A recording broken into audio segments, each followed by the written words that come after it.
What is up, everybody? You already know who it is. It's your boy, Mucho, and we are back with another daily reading from the Holy Scripture. Yes. Let's see. Today is day 18, and we are going to be covering Genesis 39 to 41. 39 to 41 is what I think it is.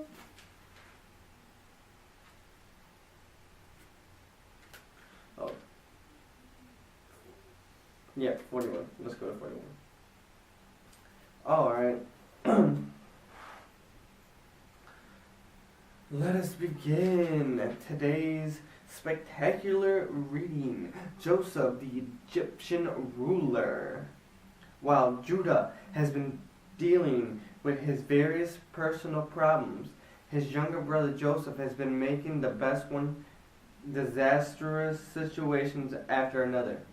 The story of his rise from being an imprisoned slave to being a ruler second only to Egyptian Pharaoh himself is wonderful.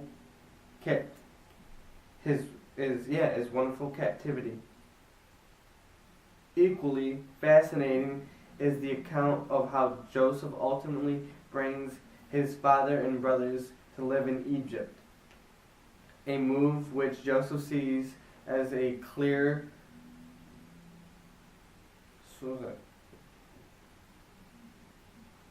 culmination of all long series of events brought by the God's providence.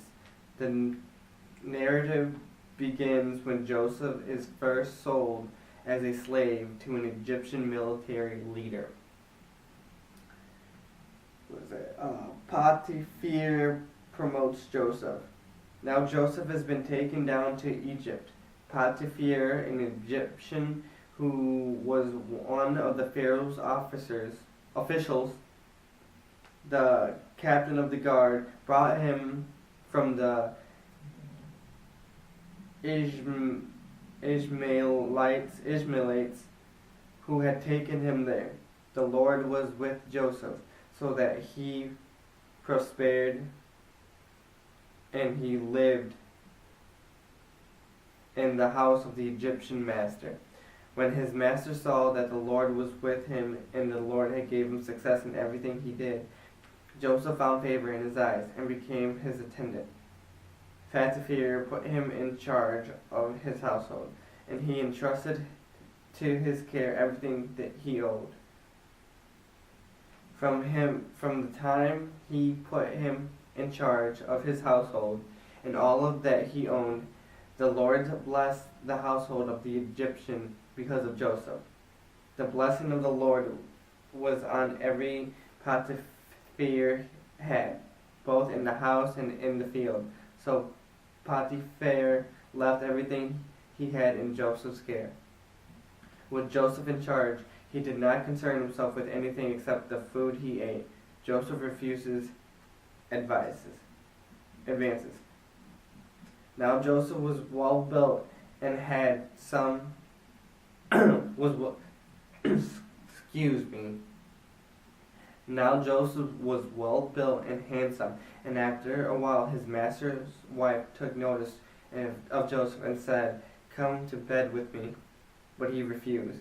"With me in charge," he told her, "my master does not concern himself with anything in the house. Everything he owns, he has concerned himself with anything in the house.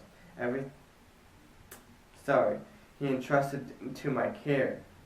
No one is greater in this house than I am.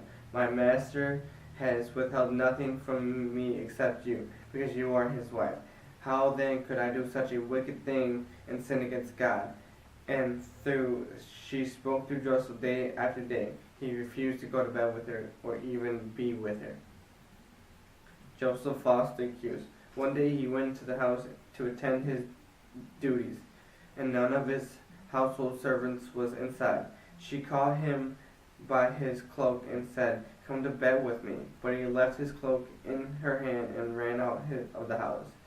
When she saw that he had left his cloak in her hand, he had ran out of the house. She called her household servants. "Look," she said to them, "this Hebrew has been brought to us to make sport of us. He came in here to sleep with me, but I screamed. When he heard me scream for help, he left his cloak beside me and ran out the house." She kept his cloak beside her until his master came home. Then she told him this story. "That Hebrew slave you brought us came to me to make sport of me, but as soon as I screamed for help, he left his cloak beside me and ran out the house." Joseph put into prison. When his master heard of the story, his wife told him, saying, "This is how your slave treated me." He burned with anger. Joseph's master took him and put him in prison, the place where the king's prisoners were confined. Prison in Joseph's care. While Joseph was there in prison, the Lord was with him. He showed him kindness and granted him favor in the eyes of the prison warden. So the warden put Joseph in charge of all those held in the prison, and he was made responsible for all that was done there. The warden paid no attention to anything under Joseph's care, because the Lord was with Joseph and gave him success in whatever he did. Butler and baker in prison. Sometime later, the cupbearer and the baker of the king of Egypt offended their master, the king of Egypt. Pharaoh was angry with his two officials, the chief cupbearer and the chief baker, and put them in custody in the house of the captain of the guard, in the same prison where Joseph was confined. The captain of the guard assigned them to Joseph, and he attended to them. Joseph to inherit dreams. After they had been in custody for some time, each of the two men, the cupbearer and the baker of the king of Egypt, who were being held in prison, had a dream the same night, and each dream had a meaning of its own. When Joseph came to them the next morning, he saw that they were dejected. So he asked the Pharaoh's officials who were in custody with him in his master's house, "Why do you look so sad today?" "We both had dreams," they answered, "but there was no one to interpret them." Then Joseph said to them, Do not interpretations belong to God? Tell me your dreams." The butler's dream. So the chief cupbearer told Joseph his dream, and said to him, "In my dream I saw a vine in front of me, and on the vine there were 3 branches. As soon as it budded and it blossomed, and its clusters ripened into grapes. Pharaoh's cup was in my hand, and I took the grapes, squeezed them to the Pharaoh's cup, and I put the cup in his hand." "This is what it means," Joseph said to him. "The 3 branches are 3 days. Within 3 days, Pharaoh will lift up your head and restore you to your position, and you will be put into Pharaoh's cup in his hand, just as you used to do when you were his cupbearer. But when all goes well with you, remember me and show me kindness. Mention me to the Pharaoh and get me out of this prison. I was forcefully carried off from the land of the Hebrews, and even here I have done nothing to deserve being part in the dungeon." The baker's dream. When the chief baker saw that Joseph had given a favorable interpretation, he said to Joseph, I too had a dream. One on my head were 3 baskets of bread, and in the top baskets were all kinds of baked goods for Pharaoh. But the birds were eating out of the baskets on my head. "This is what it means," Joseph said. "The 3 baskets are 3 days. Within 3 days, Pharaoh will lift off your head and impale your body on a pole. and the birds will eat away your flesh. Interpretations fulfilled. Now on the third day was Pharaoh's birthday, and he gave a feast for all his officials. He lifted up the heads of the chief cupbearer and the chief baker in the presence of his officials. He restored the chief cupbearer to his position, so that he once again put the cup into the Pharaoh's hand. But he impaled the chief baker, just as Joseph had said to him in his interpretation. The chief cupbearer, however, did not remember Joseph. He forgot him. Pharaoh has a dream. Excuse me. When the 2 years had passed, Pharaoh had a dream. He was standing by the Nile, when out of the river there came up 7 crows, sleek and flat, and they gazed among the reeds after them. 7 other cows, ugly and gray, came up out of the Nile, and stood beside them, those on the river bank. And the crows that were ugly and grunt ate up the 7 sleek, fat cows. Then the Pharaoh woke up. He fell asleep again and had a second dream. 7 heads of grain, healthy and good, were growing on a single stalk. After them 7 other heads of grain sprouted, thin and scorched by the east wind. Then the thin heads of grain swelled up the 7 healthy full heads. Then the Pharaoh woke up. It had been a dream. In the morning in his mind was trouble. So he sent for the magicians and wise men of Egypt. The Pharaoh told them his dream, but no one could interpret them for him. Butler remembers Joseph. Then the chief cupbearer said to the Pharaoh, "Today I am reminded of my shortcomings." Pharaoh was once angry with his servants, and he imprisoned me and the chief baker in the house of the captain of the guard. Each of us had a dream the same night. Each dream had its own meaning of its own. Now a young Hebrew was there with us, a servant of the captain of the guard. We told him our dreams, and he interpreted them for us, giving each man an interpretation of his dream. And things turned out exactly as he interpreted them to us. I was restored to my position, and the other man was impaled. Pharaoh calls for Joseph. So the Pharaoh sent for Joseph, and he was quickly brought from the dungeon. When he had shaved and changed his clothes, he came before the Pharaoh. Pharaoh said to Joseph, "I had a dream, and no one can interpret it. But I have heard it is said of you that you hear a dream, you can interpret it." "I cannot do it," Joseph replied to the Pharaoh, "but God will give Pharaoh the answer he desires." Pharaoh recounts dream. Then Pharaoh said to Joseph, "In my dream I was standing on the bank of the Nile, when out of the river there came up 7 cows, fat and sleek, and they gazed among the reeds. After them 7 other cows came up, scrawny and very ugly and lean. I had never seen such ugly cows in the land of Egypt. The lean, ugly cows ate up the 7 fat cows that came up first.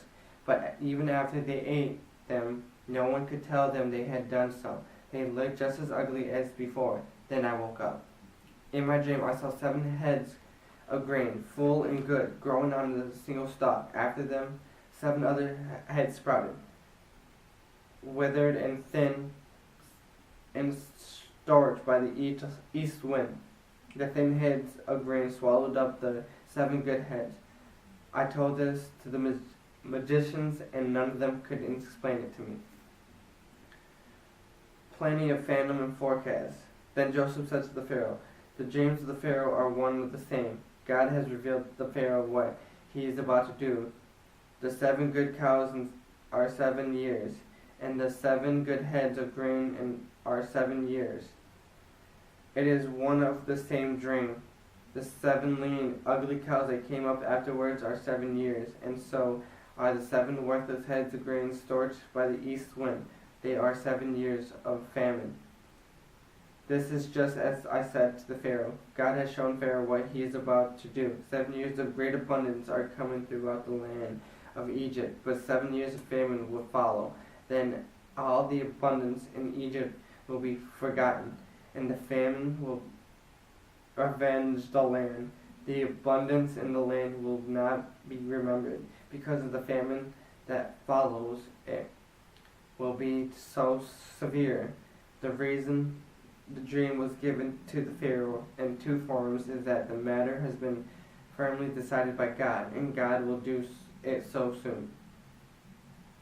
Joseph suggests his plan. And now let Pharaoh look for the discerning and wise men and put him in charge of the land of Egypt. Let Pharaoh appoint commissioners over the land to take a fifth of the harvest of Egypt during the 7 years of abundance. They should collect all the food of these good years that are coming to store up the gain under the authority of the Pharaoh, to be kept in the cities for food. This food should be held in reserve for the country, to be used during the 7 years of famine, and will come upon Egypt, so that the country may not be ruined by the famine. Joseph made ruler. The plan seemed good for the Pharaoh to all of his officials. So the Pharaoh asked them, "Can we find anyone like this man, one in whom is the Spirit of God?" Then the Pharaoh said to Joseph, "Since God has made all this known to you, there is no one so discerning and wise as you. You shall be in charge of my place, and all my people to submit to your orders. Only with respect to the throne will I be greater than you." So Pharaoh said to Joseph, "I hereby put you in charge of the whole land of Egypt." Then Pharaoh took his second ring from his finger and put it on Joseph's finger. He dressed him in his robes and fine linen, and then put a gold chain around his neck. He had him ride in the chariot as his second in command, and all the people shouted before him, "Make way!" Thus he put him in charge of the whole land of Egypt. Then Pharaoh said to Joseph, "I am Pharaoh, but without your word no one will lift your hand or foot in Egypt." Pharaoh gave Joseph his name Zephyr-Phanes, and gave him Ezra, daughter of Potiphar, priest of On, to be his wife. And Joseph went throughout the land of Egypt. Joseph was 30 years old when he entered the service of the Pharaoh king of Egypt. Joseph stores abundance. And Joseph went out to the Pharaoh's presence and traveled throughout Egypt. During the 7 years of abundance, the land produced plentifully.